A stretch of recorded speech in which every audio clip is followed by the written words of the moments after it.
wrestling fans, thanks for clicking today's Dreaded D-Rose report. Current TNA personality Bruce Pritchard turns 50 years old today. Former WCW personality Sergeant Craig Pittman, 54. Tylene Buck, 41.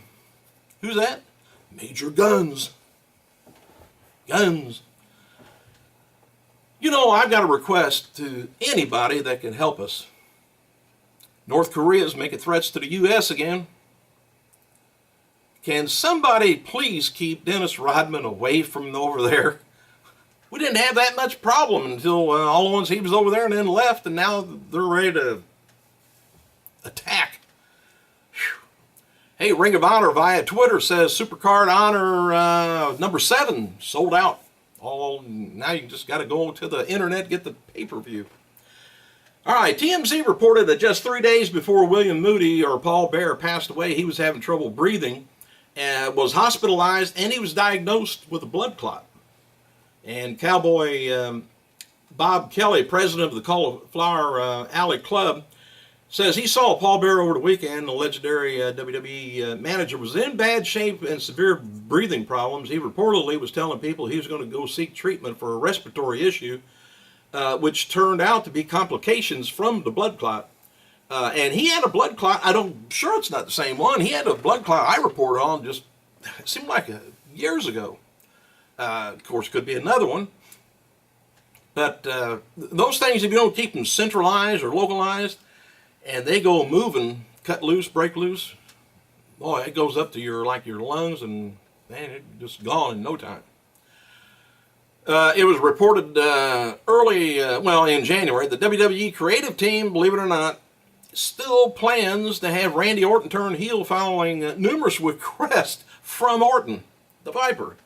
F4W Online reports Wednesday that plans for Orton to become a villain again are still in place and is expected to take place soon after WrestleMania, which I think may take place at WrestleMania so they can start a new program from there forward.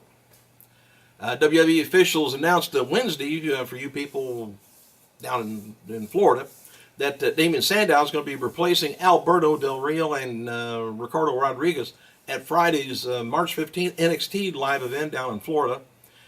All right, here's Here's TNA'S.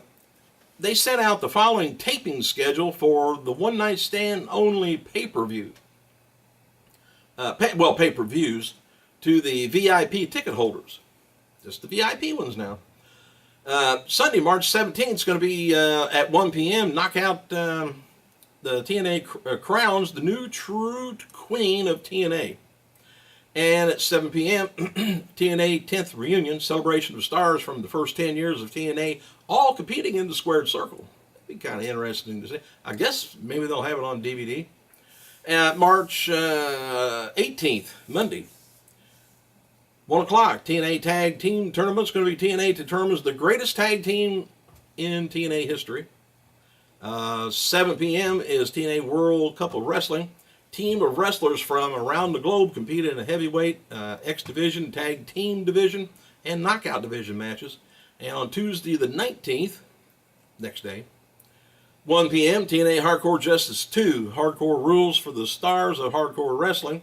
And then 7 p.m., TNA's heavyweight tournament, title tournament, top world champions in TNA battled to determine the greatest of all time, which I don't go for that. Could be just a lucky day for the new guy. Who knows? WWE opened up last night's episode of Main Event with a memory graphic of Paul Bearer. Expect the same graphic on SmackDown and Raw, and I would say they're going to do more than just the graphic. Probably later in the show they'll have a segment, just for him. Could be Hall of Fame. Never know. All right, WWE's asking fans to be a part of their, hey, if you want to do this, listen, be a part of their first ever crowdsourced WrestleMania music video. So how's that working? Fans can visit WWE.com to download a template for a large arrow. WWE wants fans to write how many miles they are from MetLife Stadium and then take a photo near a recognizable landmark in their area. Fans can tweet or Instagram their photo with the hashtag of MW, WrestleMania, coming home.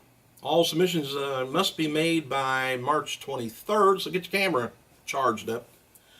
WWE is hiring, might be one of you guys, a new VP of creative writing on their corporate job site. Here's a little bit of the summary of the job, if the shoe fits. See if you can wear it. VP Creative Writing will be responsible for the creative content strategy and direction of all weekly TV programming. He or she will manage the head writer, showrunners, and the writing team, provide long-term direction in the developmental of storylines and WWE superstar characters, plus be the primary liaison with other partner departments, especially including talent, TV, and digital. Sounds like that's going to be some boots to fill, but I bet that's worthwhile money-wise if you're any good at it. All right, hey, you tell me, man, if somebody's a good story writer or got a thing that's going on up here that's creative, I hope they hire somebody good. Hey, Stephanie McMahon, she was present, WWE, at a gathering yesterday at Sandy Hook Relief Fund, which provides assistance to the first responders, workers, and teachers of the tragedy. Apparently, WWE made a large donation to the fund. They didn't say how much. Vince McMahon has yet to make his first tweet on Twitter, but that didn't stop Zack Ryder from sending him a message, though. He said, "Hey, Vince, what do you think of my new trunks?" Vince probably didn't want to comment, I don't know. All right, let's go more. Our old buddy, I hate this, Rey Mysterio. His knee is reportedly in bad shape, but Dr. James Andrews has told him he could continue to wrestle without having surgery, but will have to wear a new brace that we noted earlier in the week. And Ray originally told WWE officials that he tore his knee up and was advised by a doctor that he would need surgery. Triple H advised Ray to visit Andrews, and that's what he got told. He won't need surgery. So I don't know if he really wanted some time off, or he, really felt that bad. But I can't remember who it was. I think it was Cody Rhodes. He was wrestling with his knee brace. Of course, it's under his pants, and cracked Cody in the head and busted him open with it. So I don't know what kind of a new brace he's going to have. All right, courtesy of WWE, DVDnews.com, here's some details on WWE's top rivalries in wrestling history. And that's coming out to North America here stores on May 28th. Get your money available. So more rivalries will be revealed later, but here are the big four feuds that's covered on the DVD. It's going to be Raven versus Tommy Dreamer, Hardy Boys versus Dudley Boys versus Christian and Edge, which was always a good match. It's the one I'm thinking of. Rock versus Triple H, Hogan versus, of course, Andre the Giant. And the following matches are also pretty much confirmed for the DVD. I don't know why they got it on here twice, but I think it's the wrestling from ECW WrestlePalooza 1997, where Raven took on Tommy Dreamer, and Rock versus Triple H from Backlash in 2000. Hogan and Savage versus Andre and Ted DiBiase. I think it was SummerSlam 1988. And if I remember right, if that's the one I'm thinking of, no, that wasn't one. I was going to say, I was at one of them where Hogan, they had the twin referees. You can see me down in the corner. I was in the front row in Hogan's corner, if you want to. Anyway, Damien Sandow's Twitter handler, Ignitus, whatever that is, tweeted the following about New Age Outlaws and the challenge for the match on next week's Raw. Said Mr. Sandow has given the New Age Outlaws until noon tomorrow to get out of town. No. To back out, my fault, the challenge made for Raw. Sincerely, Ignitus.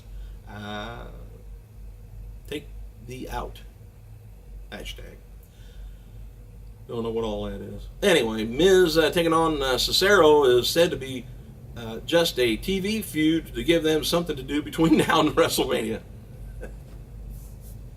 Hey, you could always, maybe one of them could sign up for the Colts and then in a few minutes retire. That's kind of the thing to do right now. While The Miz and Ric Flair continues their angle, together on Raw, word is that we should not read into too much into that depth, and that the thing to really look out for is why Dolph Ziggler has not been on a losing streak, but has gotten limited interview time, and didn't even get an entrance theme. They went to commercial to come back. All at once, Dolph was in the ring. So that's bad when they start cutting your coming down the ramp time. All right, Swagger and Del Rio, they're going to be fighting and continuing after WrestleMania 29 as a submission match as well that has been planned for Extreme Rules pay-per-view. There's a feeling amongst WWE that Fandango won't debut. I don't know whether it's not going over real well or what, but anyway, that's going to be weird. Swagger and Del Rio, that could be good matches. I backed up one. Anyway, likely Ryback and Mark Henry match for WrestleMania 29 is largely designed to actually let Ryback get a win on a pay-per-view. And it appears the idea of Ryback heel turn has been dropped for right now since he's going against Henry. And noted before, Rey Mysterio feared he tore his ACL and his good knee. I didn't know he had a good knee a few weeks back, but Andrew's totally knee surgery, could wrestle with a brace. While he will be able to wrestle, we likely won't see him in the ring for a while, though. For what it's worth, Rey and WWE officials had been on a very good terms as of lately, and they've been begging him to come back. And it's said that officials, at least last week, don't want him to leave and consider him a company man for life, even after he retires, aka Jeff Saturday. So maybe he can come back one day, and then retire the next day, or in a few minutes. Hey, thanks for clicking, you guys. If anything comes up really strange, I'll be back on here. Otherwise, I gotta go.